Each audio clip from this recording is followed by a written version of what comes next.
is Maggie and I'm a product marketer at Team-GPT. In this video, I'm going to show you how to integrate Notion and Google Drive with your Team-GPT workspace. You can now add documents and Notion pages inside your project knowledge. I will open my project knowledge inside my project.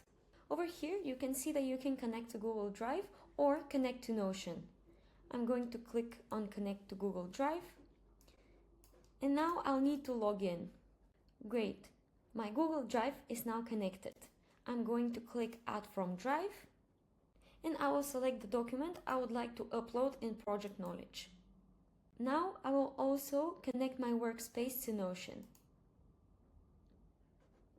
You will need to select the Notion pages that Team-GPT can access. I'm going to click on All inside General. And now I can click this button over here, Add from Notion, and add the desired page.